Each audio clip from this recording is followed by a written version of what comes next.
Shalom, and welcome, my brothers and sisters, to another edition of the Bible Unveiled series. I am Brother Patrick Williams, and I would like to thank you for joining us.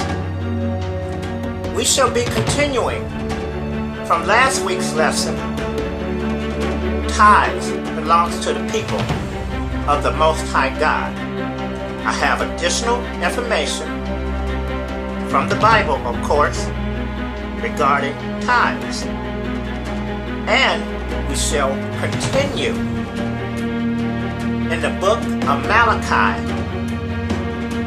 explaining how the people, how our nation was robbing the Most High God in the tithes and the offerings. So, again, thank you for joining us, and let's get started. Please turn your Bibles to Genesis chapter 14, verse 18. And Melchizedek, king of Salem, brought forth bread and wine, and he was the priest of the Most High, Elyon. And he blessed him and said, Blessed be Abram of the Most High Elyon, possessor of heaven and earth. And blessed be the Most High Elyon, which hath delivered thine enemies into thy hand. And he gave him tithes of all.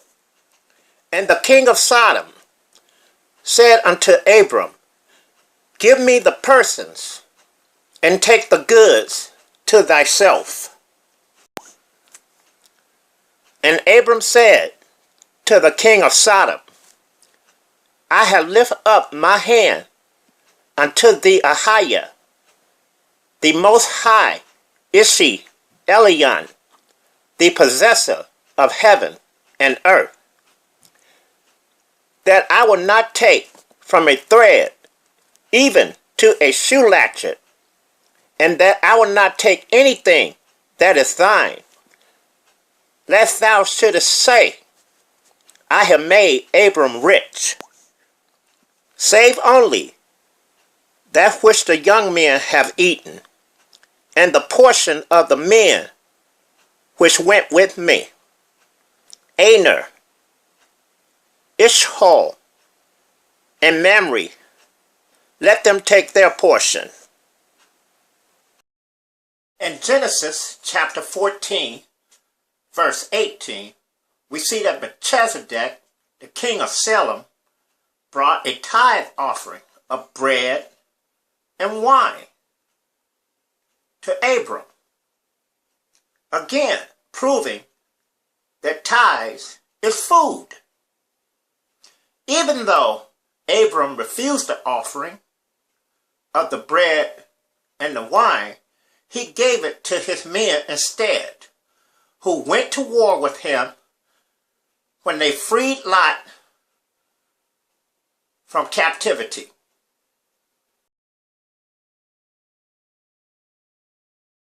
Many church leaders want to tell us that tithes is money instead of food. Using our Bible, let's follow Jacob and his sons into Egypt. Now Joseph, a son of Jacob, was already in Egypt. In fact, he was governor over the land, second only to Pharaoh. This way, we will compare food versus money and see which is more important to the people. And there was no bread in all the land, for the famine was very sore, so that the land of Egypt and all the land of Canaan fainted by reason of the famine. And Joseph gathered up all the money that was found in the land of Egypt and in the land of Canaan, for the corn which they brought. And Joseph brought the money into Pharaoh's house. And when the money failed in the land of Egypt and in the land of Canaan, all the Egyptians came unto Joseph and said, Give us bread, for why should we die in thy presence? For the money faileth.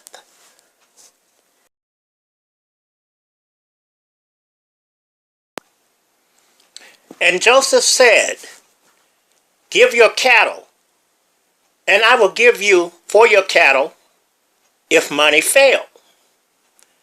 And they brought their cattle unto Joseph, and Joseph gave them bread in exchange for horses, and for the flocks, and for the cattle of the herds, and for the asses.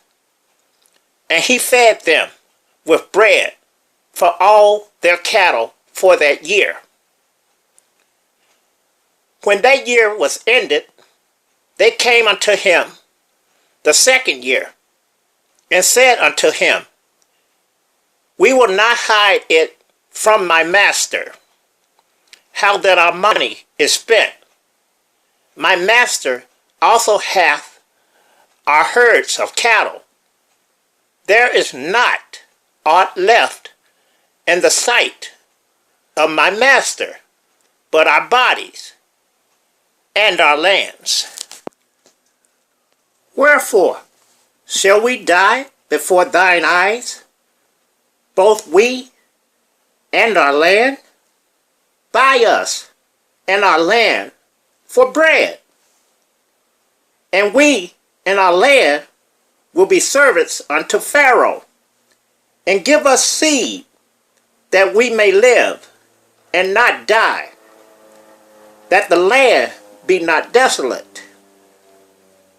And Joseph brought all the land of Egypt for Pharaoh, for the Egyptian sold every man his field, because the famine prevailed over them. So the land became Pharaoh's. And as for the people, he removed them to cities from one end of the borders of Egypt even to the other end thereof. Only the land of the priests brought he not, for the priests had a portion assigned them of Pharaoh, and did eat their portion which Pharaoh gave them. Wherefore they sold not their lands. Then Joseph said unto the people, Behold, I have brought you this day and your land for Pharaoh. Lo, here is seed for you, and ye shall sow the land. And it shall come to pass in the increase that ye shall give them the fifth part unto Pharaoh, and 4 parts shall be your own, for seed of the field, and for your food, and for them of your household, and for food. And they said, For your little ones, thou hast saved our lives. Let us find grace in the sight of my master, and we will be Pharaoh's servants. And Joseph made it a law over the land of Egypt unto this day, that Pharaoh should have the 5th part, except the land of the priests only, which became not Pharaoh's.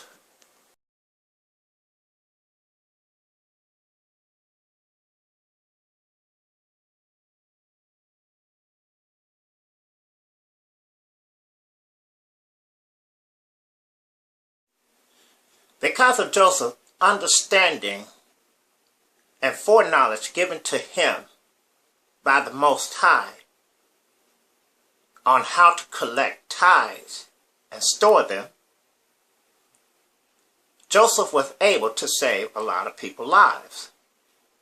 Here's some key points to remember from Genesis chapter 47.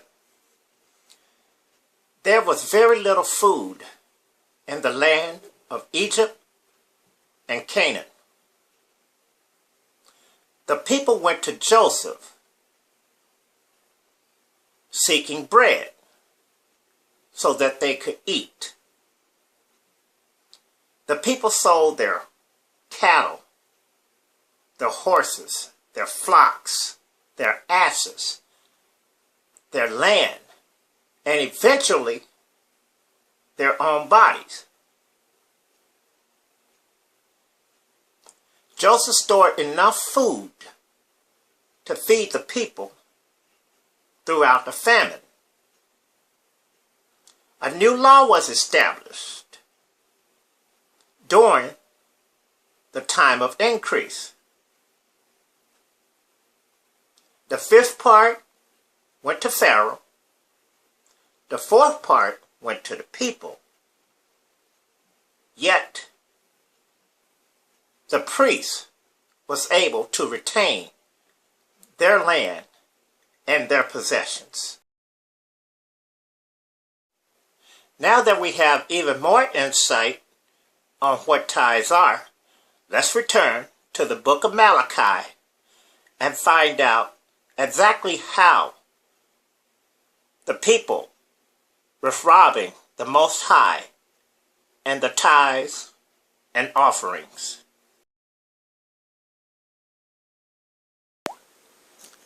To refresh our memories, let's reread Malachi chapter 3, verse 8 through 10.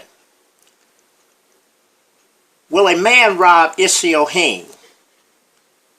Yet ye have robbed me. But ye say, wherein have we robbed thee? In tithes and offerings. Ye are cursed with a curse, for ye have robbed me, even this whole nation. Bring all the tithes into the storehouse, that there may be meat in mine house. And prove me now herewith, saith Ahayah of hosts, if I will not open you the windows of heaven, and pour you out a blessing, that there shall not be room enough to receive it. May I ask you a question, my viewers? Does not Malachi chapter 3, verse 10, does it not tell us that tithes is food? Allow me to zone in on the verse for you. Bring all the tithes into the storehouse, that there may be meat in my house. That there may be meat, food in my house. I don't think there is any other clearer verse that tells us that tithes is food. Since the local church leaders love to use Malachi chapter 3, verse 8 through 10 to convince the people that we are robbing the Most High God in tithes and offerings, let's go to Malachi chapter 1, verse 12 through 13, and show exactly how the people was robbing the Most High and the tithes and the offerings. But ye have profaned it, in that ye say, the table of Ahayah is polluted, and the fruit thereof, even his meat, is contemptible. Ye said also, behold, what a weariness is it, and ye have snuffed at it, saith Ahayah of hosts, and ye have brought that which was torn, and the lame, and the sick. Thus ye brought an offering. Should I accept this of your hand, saith Ahayah? But cursed be the deceiver, which hath in his flock a male, and voweth, and sacrificeth unto Ahayah a corrupt thing. For I am a great king, saith Ahayah of hosts, and my name is dreadful among the heathen. Let's go up a few verses in Malachi chapter 1 to verse 6. And we're going to read to verse 11 to see how even the priest was profaning the tithes and the offerings of the Most High God. A son honoreth his father, and a servant his master. If then I be a father, where is mine honor? And if I be a master, where is my fear? Saith Ahayah of hosts unto you, O priest, that despise my name. And ye say, wherein have we despised thy name? Ye offer polluted bread upon my altar, and ye say, wherein have we polluted thee? And that ye say, the table of Ahayah is contemptible. And if ye offer the blind for sacrifice, is it not evil? And if ye offer the lame and sick, is it not evil? Offer it now unto thy governor. Will he be pleased with thee, or accept thy person? Saith Ahayah of hosts. And now, I pray you, beseech Isi Elohim, that he will be gracious unto us. This hath been by your means. Will he regard your persons, saith Ahayah of hosts? Who is there among you that will shut the doors for naught? Neither do ye kindle fire on my altar for naught. I have no pleasure in you, saith Ahayah of hosts. Neither will I accept an offering at your hand. From the rising of the sun, even unto the going down of the same, my name shall be great among the Gentiles, and in every place incense shall be offered unto my name, and a pure offering, for my name shall be great among the heathen, saith Ahayah of hosts.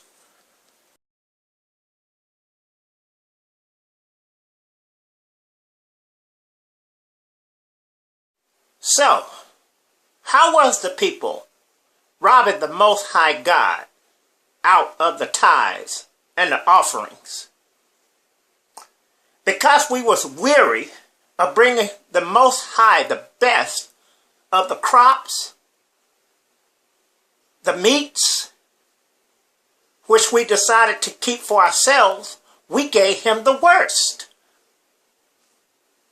We gave him animals that was sick, deformed, diseased, when we are supposed to take the best and give it to the Most High so that we can get a blessing.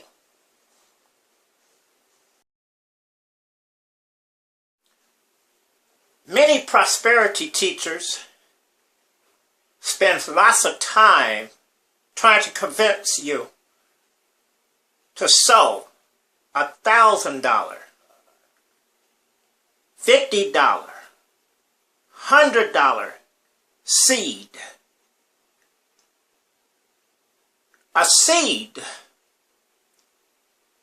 is planting the word of the Most High God into a person's spirit,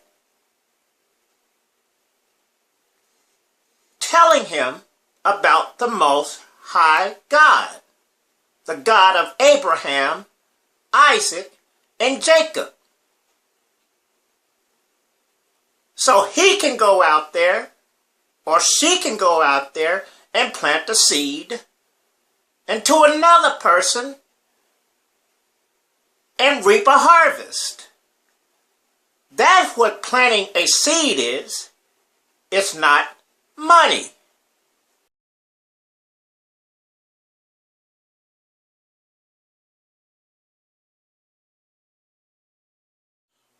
When the children of Israel and the priest was not cheating the Most High out of his tithes and offerings by bringing him sick, diseased, and deformed animals, they could really expect a blessing from the Most High. We can read about that blessing in Malachi chapter 3, verse 11.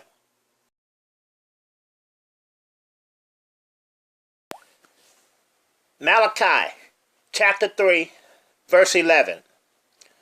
And I will rebuke the devourer for your sakes, and he shall not destroy the fruits of your ground, neither shall your vine cast her fruit before the time in the field, saith Ahayah of hosts.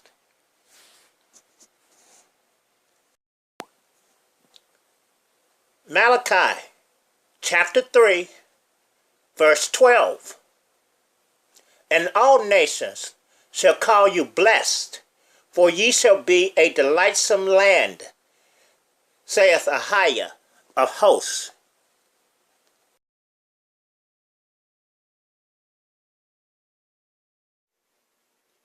Not only will Israel receive the blessing of being called a delightful land by her enemies, she would receive the additional blessing of the Most High stopping the devouring spirits from destroying her crops.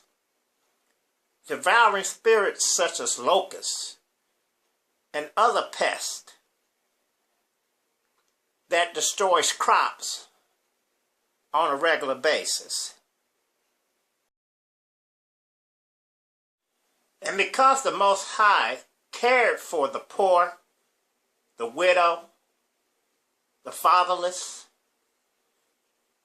he gave an even additional blessing that we shall read now in Deuteronomy chapter 8, verse 10. In fact, let's begin reading at Deuteronomy chapter 8, verse 7, so we can get the full impact of the blessing of Deuteronomy chapter 8, verse 10. Deuteronomy chapter 8, verse 7. For Ahayah thy Ishohim bringeth thee into a good land, a land of brooks, of waters, of fountains, and depths that spring out of valleys and hills, a land of wheat and barley and vines and fig trees and pomegranates, a land of oil olive and honey,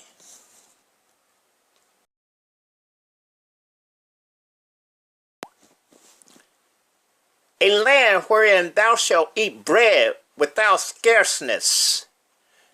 Thou shalt not lack anything in it. A land whose stones are iron, and out of whose hills thou mayest dig brass. And here comes the major blessing reading from Deuteronomy chapter 8, verse 10. When thou hast eaten and art full. Let me read that again.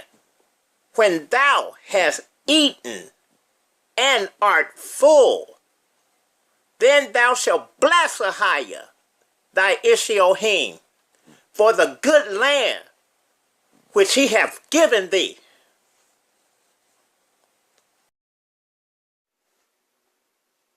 What are some key points to remember from reading Deuteronomy chapter 8, verses 7 through 10?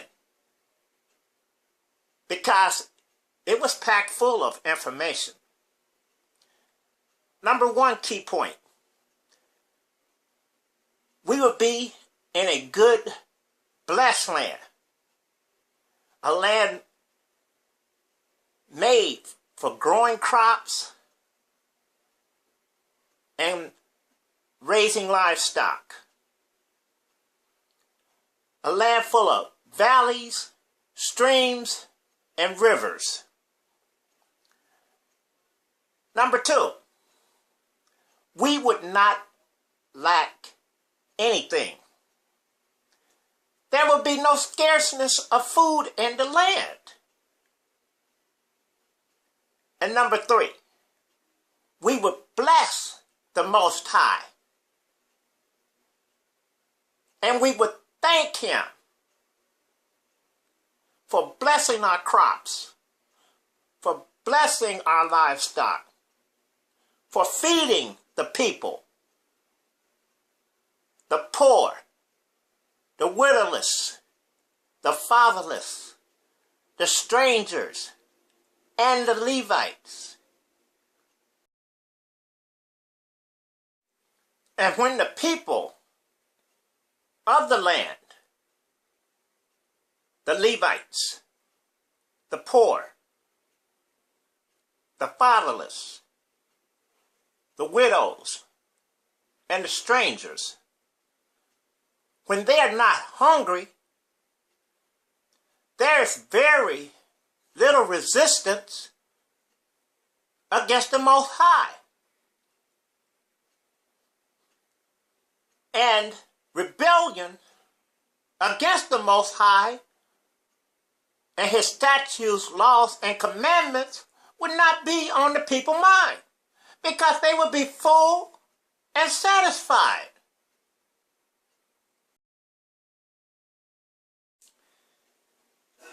As I prepare to bring this lesson to a close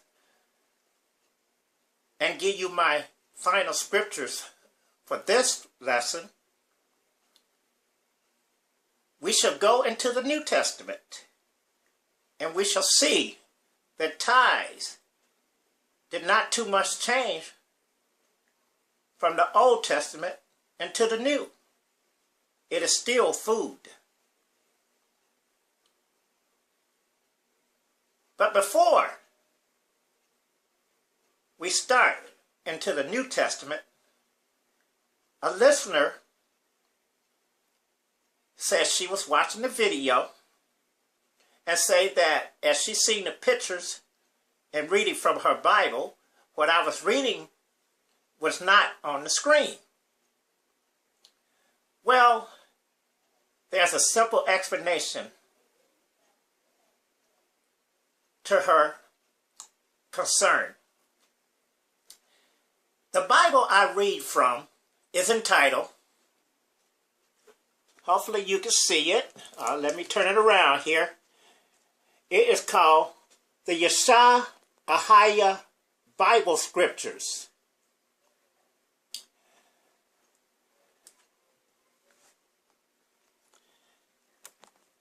The difference between her Bible and mine is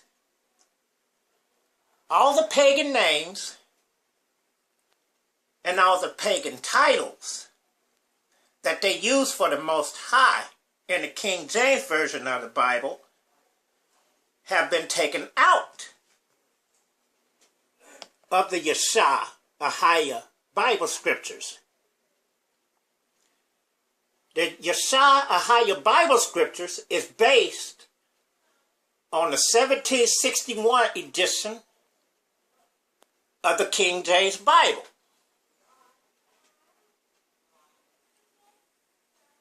This book was very hard to find, and yet it is very knowledgeable in educating us into the name of the Most High and His Son. That is why you hear me say Ahayah and Yashah or Yashaya when I'm reading from the Bible. As I said before, all the pagan names and the pagan titles such as Lord and everything else have been taken out and replaced with the real name of the Father, Ahayah, and the Son, Yashaya. Now let's get into the verse of the New Testament, Matthew chapter 23, verse 23, as we bring this lesson to a close. And don't forget, join me here next week for part 3 of Tithes Belong to the People of the Most High God. Matthew chapter 23, verse 23. Woe unto you, scribes and Pharisees, hypocrites! For ye pay tithe of mint and anise and cumin, and have omitted the weightier matters of the Torah law, judgment, mercy, and faith. These ought ye to have done, and not to leave the other undone. This proves again that tithes is food, because cumin, anise, and mint is spices. Thank you for joining us. Have a blessed Sabbath day. In the name of Ahayah,